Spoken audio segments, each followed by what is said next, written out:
Welcome to Jepson Prairie.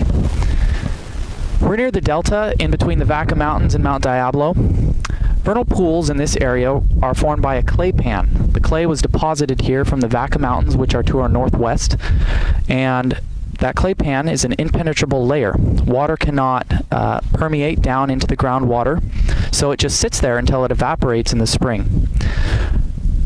Vernal pool flowering species, these beautiful, mainly goldfields around us and other specific vernal pool species, are adapted to high inundation. They're adapted to these environments where water sits in these pools. A lot of this you would have learned in lecture or from reading. I won't go too in depth now, but I want to display to you some of the specific features out here at Jepson Prairie. It's a hillock or hummock landscape. Perhaps if you can pan the camera around and see that the community composition, the plant species, are different between these mima mounds, these lumps on the landscape, that's mima, M-I-M-A, and the vernal pools around it.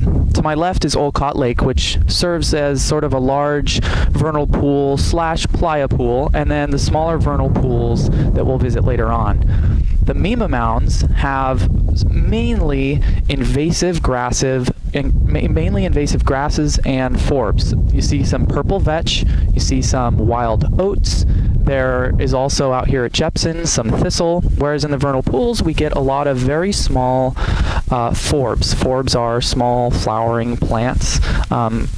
Almost all vernal pool species are annual herbs, so they're very small in stature.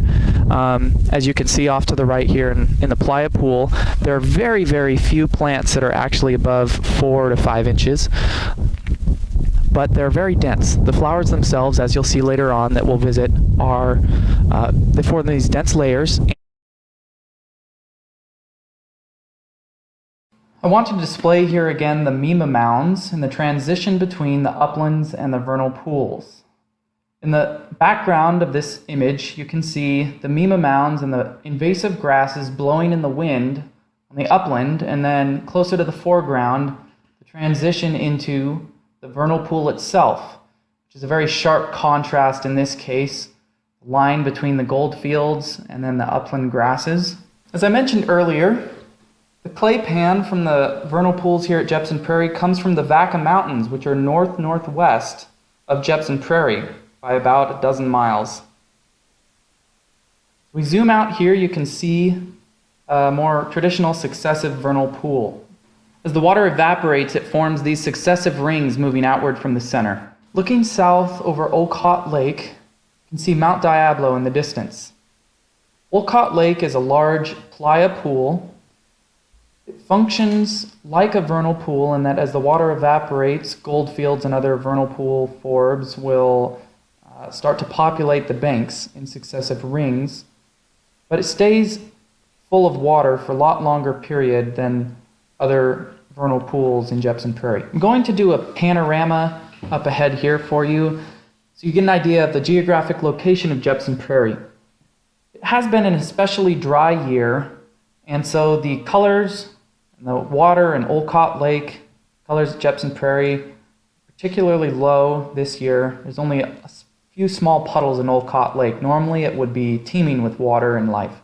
Here's another spot where we can somewhat see the successive rings of vernal pools. Starting on the right, the upland invasive grasses, then a middle ring of what appear to be mostly blowives and some invasive erodium, then the native vernal pool Lasthenia, and then moving towards the center to the left, Plagiabothries, which is that vernal pool popcorn flower, and salt grasses.